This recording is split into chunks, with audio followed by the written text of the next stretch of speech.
All right. Thank everybody for tuning in. Let the room fill up, but if not, I really pressed for time. So I want to get out the Allen Hurns, Deonte Thompson. I really think that this wide receiving core is going to be it's going to be a lot of competition out there. It's going to be extremely, when I say extremely, a lot of competition out there. There will be a lot of competition. Nothing is going to be given to anyone, and I like that. I like that notion that nothing is going to be given to anyone. So I'm still doing film on. Believe it or not, I'm still doing film on Allen Hurns. I just had to stop because I had to give myself some time to really look at everything. But it's going to be one of those things, man. Let me see if I can. Let me pause this right here. Bam. Let me pull this up. And I thank everybody that's in the chat box too as well. Shout out to, let's see who we have. John. Shout out to you, John. I'm from the future. Shout out to you too as well. Big Miller. And is it DC or D Chavs? Shout out to you, man. Thank you so much. He said law's the truth, right? Defense win championship. So that's from Tyler. Look, I agree with you 1,000%. Defense do win championships. Let me know if you guys can hear me so I won't be talking just to myself, right? Robert, shout out to you. Let me know if you guys give me a thumb up or something like that. Defense do win championships. Yeah. So, with that being said, I think you guys can hear me. I don't know whether or not you guys can. It's one of those things. I don't see my little icon down at below, but neither here nor there. With that being said, neither here nor there. The thing that we really needs to get things going would be the actual defense during the draft. I'm leaning more towards a thank you, Big Millie. I'm leaning more towards a Derwin James. Somehow, some way, we need to get a Derwin James.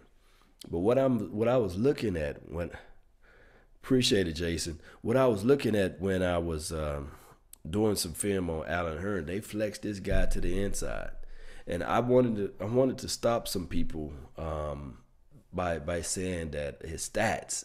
Some people are stats munchers, and that what gets me really upset about players. I think that Madden, fantasy football has ruined football. I think these game players and everything has ruined football because everybody look at stats, and no one really take the time to look at film and tape and looking at the all 22. They go by stats. They go by a team that was a run first offense. And they say, well, this guy's garbage or this guy's trash. I've seen people try to compare numbers of the 90 Cowboys to the modern day football. I'm sitting here like, you do not let stats get in the way, because stats can be so misleading. For instance, last year alone, just looking at La'el Collins, look who he had to face against. Hold on, let me see. Let me text this girl back right quick and tell her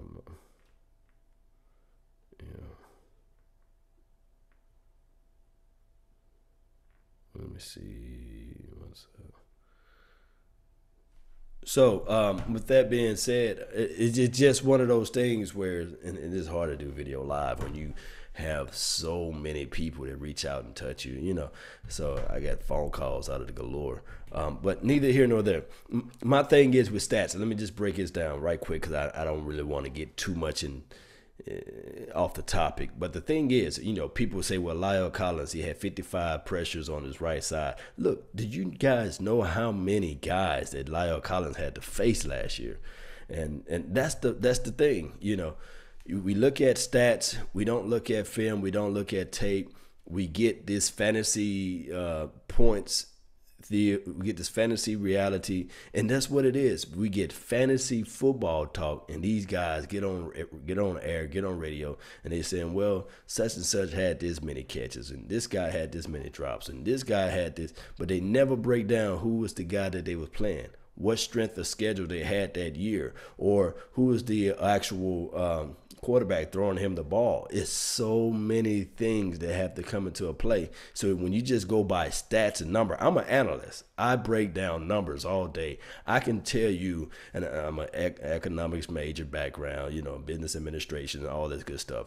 I can break down numbers to fit just about anything I want. I can break down the populace number on why I stayed in this community and why I should have stayed in Plano, or I can break down these things as far as numbers. But you can manipulate numbers. You can put numbers to fit your argument. But the problem is, and the reason why I did a video, and I think I said I didn't really go into details with Pro Football Focus. Everybody loves Pro Football Focus, Pro Football Talk. But guess what? One thing that me and Voch Lombardi, we was talking about this in a whole nutshell, that they don't show their work. They don't show their work. And when we say they don't show their work, meaning that Pro Football Focus is not going out here doing film breakdown, film reviews, film videos, and just like every other major media outlet, they got a YouTube page. If Pro Football Focus want to back up their numbers and their stats, which is so colorful and beautiful, why don't they get one of their analyst guys to have a YouTube page where you can go on YouTube and say, okay, this validates what they're talking about? But they just go out there and say, well, according to our numbers, Jordan Lewis have this grade, and they have this type of numbers, and they show this type of graph on a game. But where are their analysts? Where's they guys that's really breaking down the film? Because, see, the thing is, and when we going into this draft, guys, don't fall in love with the stats. Look, my thing is he a baller? Is he a gamer? Do they win when he's out there on the field? Is the team trying to take away him, so it's so many things. What conference he came from, is he from SEC? Is he from the Big Ten? Those are things that count so much, the level of competition. So, of course, if I played for, I'm just going to pull for, let me say this. If I played for Joe Boo's University, right? That's about it, everybody can relate to. Joe Boo's University is a junior college, out there in Washington, D.C. or Virginia. And, I'm just killing up everything, And they say, man, this guy Law, man, he's a bad guy. But who is his level of competition, Who is he running routes against, at Joe Boo's University? I just had to pull that name out. Can't measure heart. Eric Thomas, yeah. You cannot measure heart. You cannot measure those things. And going back to Allen Hurns and Deonte Thompson, the thing is, when I looked at Deonte Thompson, shout out to those who watched the film breakdown last night. I stood up a whole, never need to hear that. But if you guys go and watch the film, this guy can play inside, outside. Yes, we already know that he's going to be doing the reverse sweep if he make the team. It's crazy because that's always like a staple piece in his offense for some strange reason. My only reservations on him, and I need to bring up some film on that, but I was trying to wait till a little bit after the draft so you guys can see. He's not that aggressive when he's locked up man to man. But the thing is with speed, because your guy Jalen Ramsey picked him off, muscled him down, just made him like a little puppy. You know what I mean? But he's not going to be facing Jalen Ramsey every day. I'm talking about Deonte Thompson. He's not going to be facing a Jalen Ramsey every day. He's not going to be facing these top tier cornerbacks every day. So what you can do, and at that time, the Bills on that particular game was having him playing as believe it or not, as pretty much the X, because I think the other guy was injured and he was playing on the outside. And we know that Deonte Thompson is not a guy that can play on the outside consistently, and that's just bottom line. What he is he a speedster? I mean, He is fast. He I guess he's been into the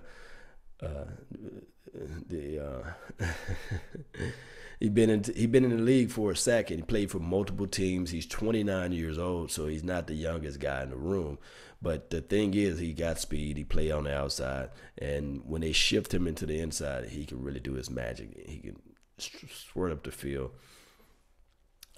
create his own separations with his route running technique. I saw him do a shake route, and he was able to break free against the Patriots, and he did pretty good against Malcolm Butler. Granted that the Bills always have problems with the New England Patriots, and also with Allen Hurns. I saw, and you guys are going to see hopefully on this film that I'm going to submit. It's going to be in the latter part of the night. Allen Hurns, they flex Allen Hurns to the inside. And when you're talking about a big physical guy now to the inside, it makes us look more formidable, because we saw what Cole Beasley done. We saw what Ryan Switz does with the little snippets of Ryan Switz. And I think Ryan Switz plays bigger than his size. He just didn't have the opportunity. The thing is, with Allen Hurns playing into the inside, he's not a burner, but he's so crisp in and out of his breaks. And I do know a lot of people say, well, he only had 39 catches last year, or one year he had 20 catches, or he stayed injured. Don't fall in love with the stats. Let me see what we got here.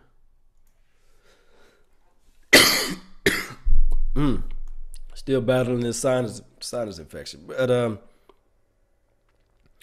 me see. What's up, Sky High? Shout out to @Dallas Cowboy Blue. Shout out to you. If they release Dez, we'll be there for. Let me see. I'm not gonna say. I'm not gonna talk about that. I don't think this team is gonna release Dez. Blake, Law knows football. Appreciate you, man.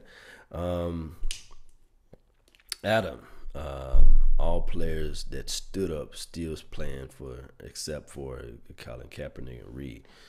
Oh man, the whole national anthem. Oh man, let me gather myself together. Now the national anthem talk. I mean, look, let's look at players, man. Don't worry about their political stance. I mean, some people voted Democratic, some people vote Republican. I mean, you can go down a list, but majority of the NFL owners are Republican, if you could be honest. If I can be honest with you. And when you're playing in the National Football League, there's always that great divide when you're talking about different views, different opinions and things like that. So my thing is, with this Eric Reed situation, I think the NFL already discussed that they will not have the players out kneeling or standing, that they're going to come out of the end zone. And that's how it was when I was growing up. Players came out of the tunnel after the anthem, and it was crunk, and we saw the Ray Lewis dance. We saw we even saw T.O. do his crazy thing. We saw the guy, Roy Williams, the safety on our team, run out with the flag.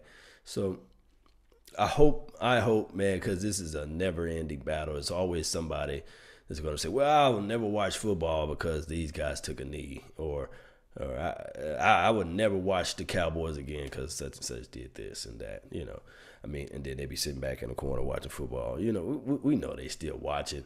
And the reason with the ratings, man, a lot of people cutting cable, man.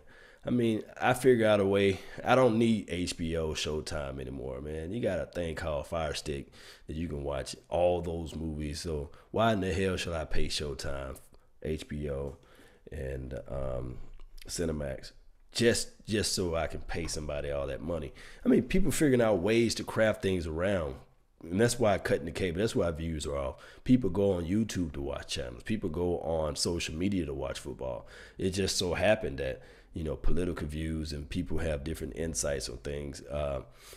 saying that, well, the ratings are down because somebody taking a knee. Trust me, those stadiums were still full. A lot of people were still out there watching the games and stuff like that. So that's just my thought, man. So I'm just so happy this year that that these guys can run out of the tunnel, man. And I like to see that anyway. Heck, to me personally, if you're at home, I doubt it that you're standing anyhow. You're sitting down, probably grabbing a beer, eating your popcorn, eating pizza too, But that's the story of a different day. I think Eric Reid will be a good added piece to this team. Now, as far as distractions and stuff like that, come on, man. We the Cowboys. We can hire Joe Blow off the street and we would still have some type of distraction. So, and I'm talking about Joe Blow down the street who was delivering pizza, But it's just one of those things. That's just one of those things. Can a guy come down and hit? Can a guy tackle? I mean, can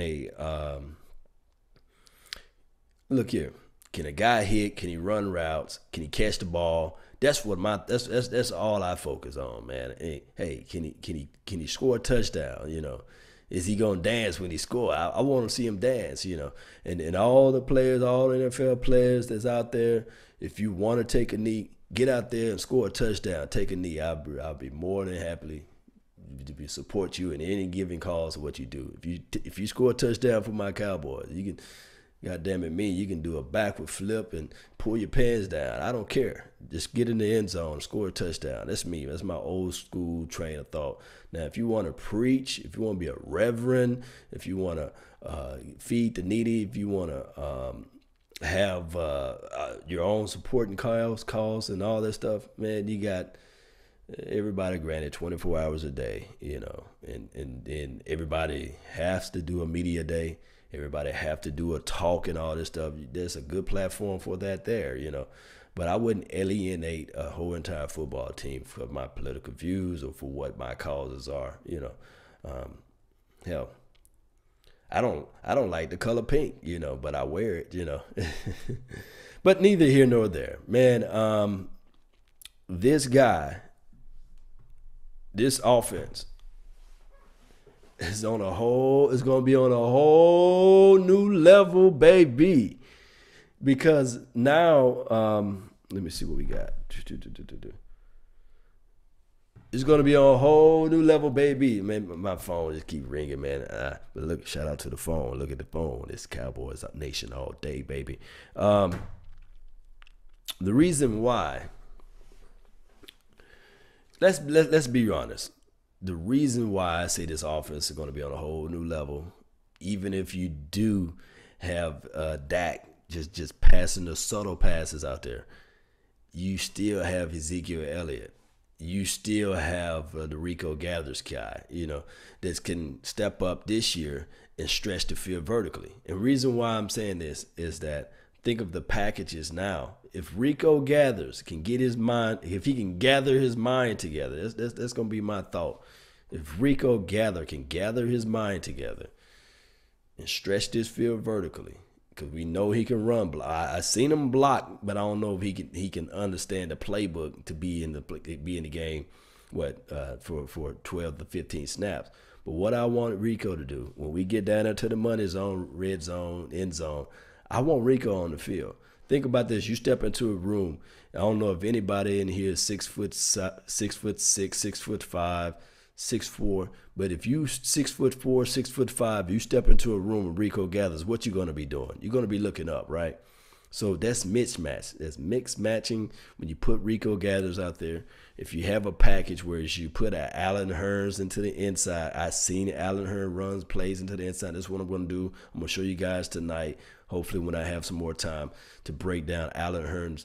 He made a 50-yard catch from the inside, and he did like a 36-yard catch from the Green Bay. He did a nice little shake route, catching the ball vertically up the field. And I was saying, like, okay, this guy didn't have the speed per se, but he got a lot of separation because he was able to be into the inside. And they had this guy, number 11, to take pressure off of him. and they had this guy, Allen Robinson, to take pressure off of him. So he was able to say, okay, I'm one-on-one. You put me down the inside. You got me against a safety, or you got me against a linebacker. It's over with, you know.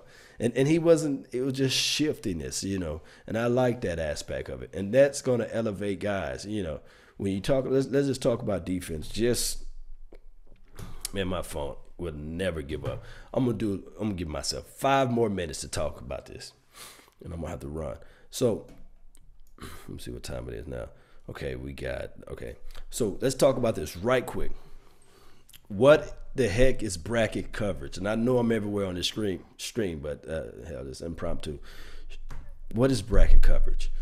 How to beat bracket coverage? Why was Dez so much in the bind last year with bracket coverage? And why in the hell Dak Prescott couldn't really figure out bracket coverage? I wish I can. This is what I'm going to do. I'm going to send a message to my guy, all of the film breakdown. I'm going to send a message to Voch Lombardi. I'm going to send a message to who else does film breakdown as far as Cowboys. Anybody that's out there, I'm going to send you guys a message. Okoye, I'm going to send a message out to him too as well.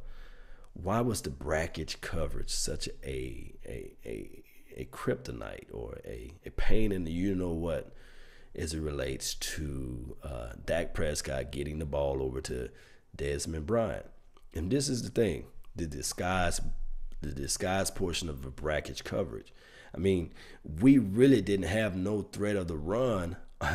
Whereas, I do know we were 3rd ranked overall, but what they were saying is the threat of the run was pretty much absent because it wasn't consistent. The thing is, you play different when you have a Ezekiel Elliott out there versus an Allen. What was the guy named Alfred Morris and Rod Smith? They didn't respect those guys in a sense. They said, okay, we're gonna free up. We're gonna put our best cornerback on Dez. It's going to appear that he's one-on-one, but we're going to have the actual safety to roll and cheat his way. And then what we're going to do with Measly Beasley, as they say, we know that Measly Beasley can run only, and it could be schemes. I know a lot of people say that. But let's be honest. Beasley can't play onto the outside. He loses footing.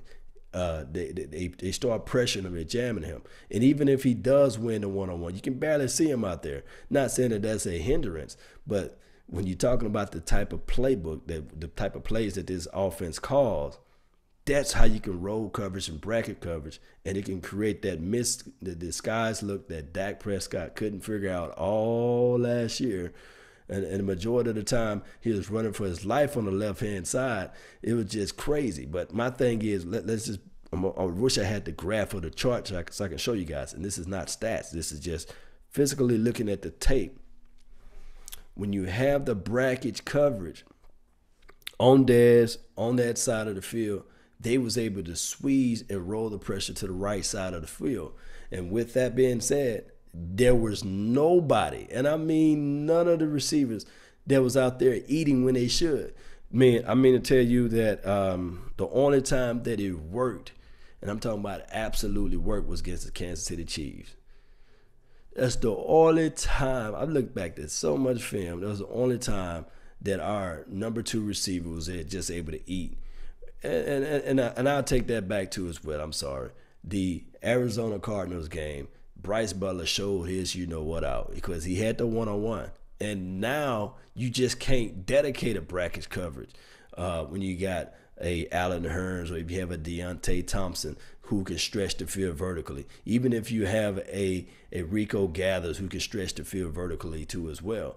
Or even if you just say, okay, I'm done with the Rico Gathers project. Let me get a Swaim out there. Let me get a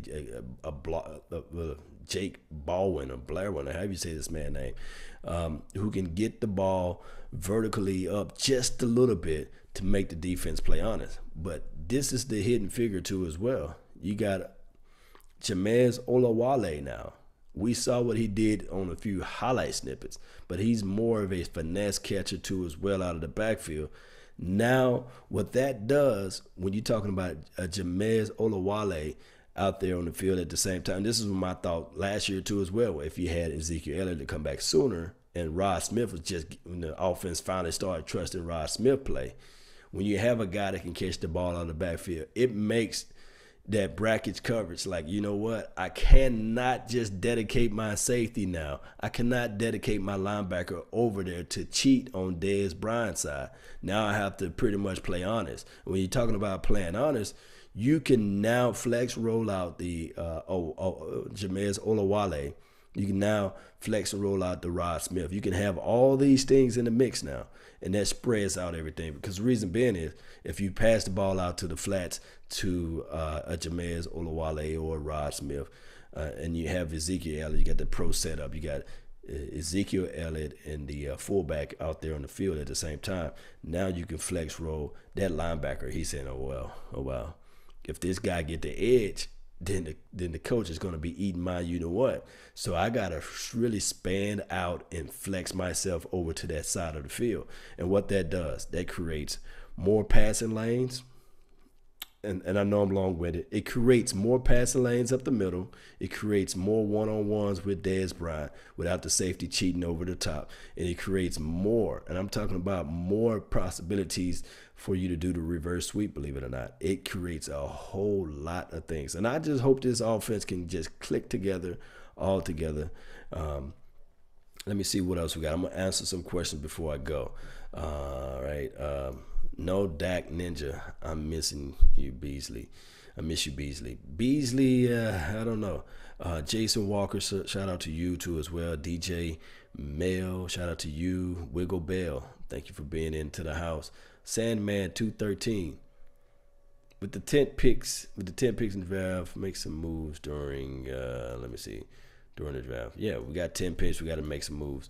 We need cap space. I think we do. Eric Reed and Vaccaro. Let's go, Jerry Jones. I thought Vaccaro was picked up by the Panthers. I don't know. Todd Haley was available. You talking about an OC. I mean, Todd Haley got a very vertical, aggressive mindset when they're talking about offense. He will throw the ball around. He will have this offense throwing the ball around even more. I think that we really need to be we still need to be a run first oriented team, meaning that you might not have the glory numbers with your wide receivers, but with the wide receiving core that we have now, they will play honest. Jason Walker, yes, thank you for joining in. Cowboys by nature. Why did this thing keep moving away? There you go. Cowboys by nature. What you saying?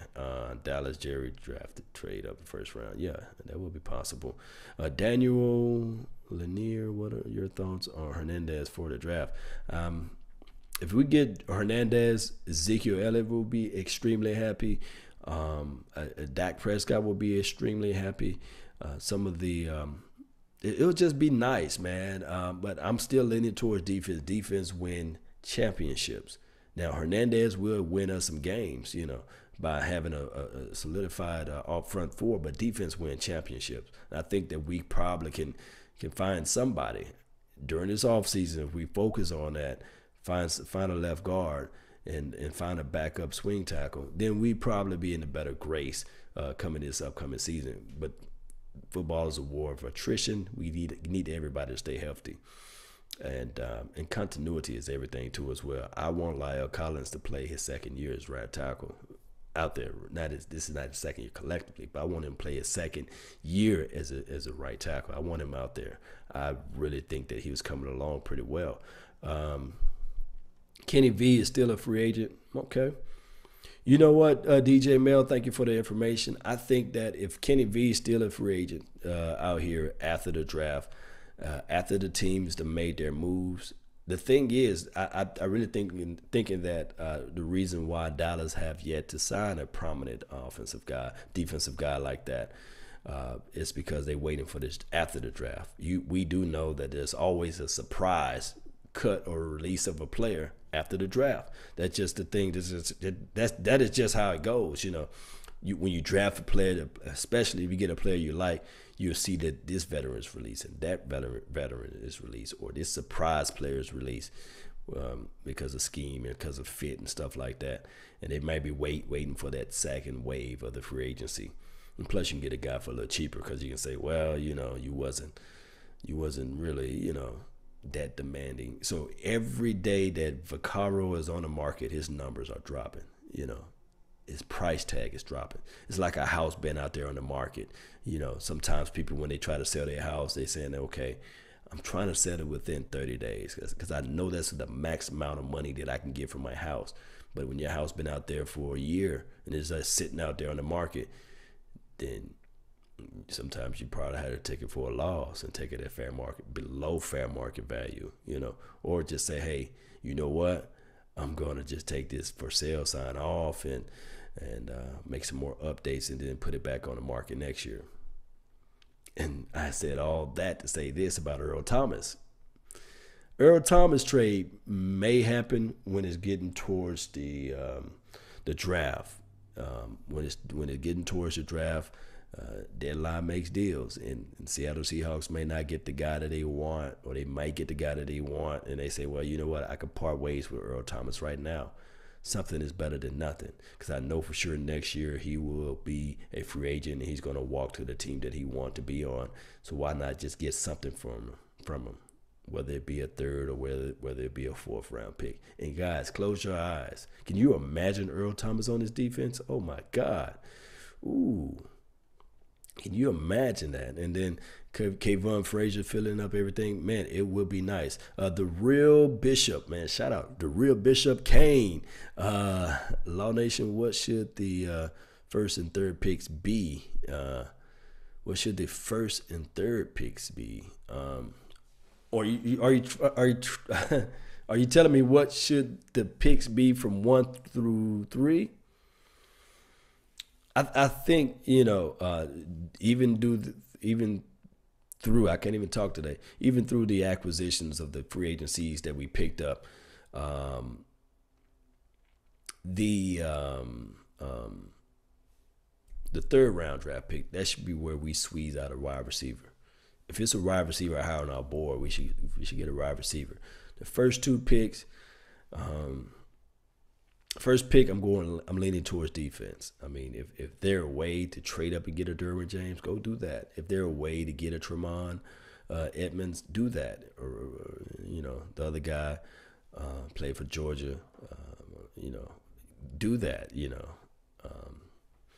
if there's somebody high on your board, do that. Now, with the first pick, I say don't do a wide receiver. Don't do that. Don't do that to your team. With the second round, that's where I want Jerry Jones not to do his gamble play. But if there is a guard that you like, if it's just somehow Isaiah Wynn or somebody like that fall, then you grab him. But if not, if that's where you see let's say, for instance, your first round will dictate what you do with your second round, of course. If there's a Deshaun Elliott, if there's a Amani Watts, if there's somebody like that and you went with the first round and you went and got a Will Hernandez, then you do that type of things. But if there's a wide receiver, like if somehow high on your draft board, and if it so happened to be a DJ Moore, then you do that.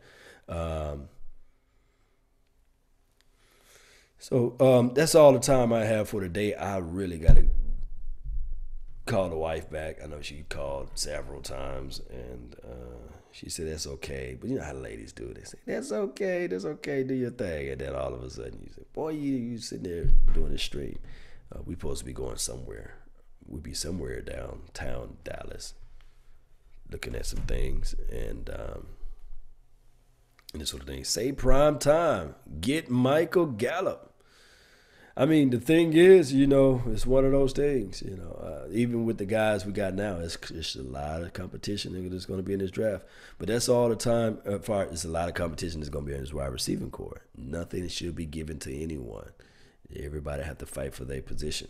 But that was my thoughts on Allen Hurns. He can play on the inside. He can play on the outside. Is he a number one? No. Now my thoughts on Deonte Thompson.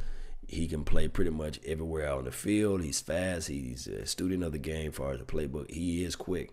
The thing is, how the Dallas Cowboys will utilize him. I bet you my bottom dollar he will do the reverse sweep this year. He will do it somewhere during the training camp practice because look at Whitehead play or the Dwayne Harris play. Now he's not that great in my opinion as far as blocks. Now, can Allen Hurns block? Yes, he came from a run-first oriented football team last year. He does block pretty decent. And I saw that too as well. He's a little bit more physical. He have guys bouncing off of him, falling off of him. He has that power as far as his size. Now, as far as speed and everything, you're not going to get that from him. And 9 times out of 10, if you turn Madden off and if you turn fantasy football stuff off, and look back at the tape, then you'll say, okay, speed wins game, but the methodically moving the ball down the field wins games better. Because when you're a speedster, the offensive coordinators get lazy and they think of ways of let's just throw him the deep ball. I want creativity within. I want to methodically move the ball down the field. Just like to me personally, the reason why the Patriots lost the Super Bowl is because they started relying too much on this guy's speed. I forgot his name. That went to the Patriots. If they would have had crafted more plays, this was underneath, inside, in and out digs, and although he got hurt and injured, they would have made it a little bit further. They probably did something different. And then also they bench Malcolm Butler, and that's the story of a different day. Sometimes you can be so smart you're stupid, basically, and that's just the deal. That's all the time I have for today. I really thank everybody for tuning in to the show and things of that nature. Don't forget to like and subscribe to the channel. And yes, we will be here live in the draft to answer some more questions. Brandon Cooks, thank you for that, and Beast 23. Peace. I'm out. Salute. Did I already say I'm nothing but the best? You listening to nothing but the best? You guys know I am.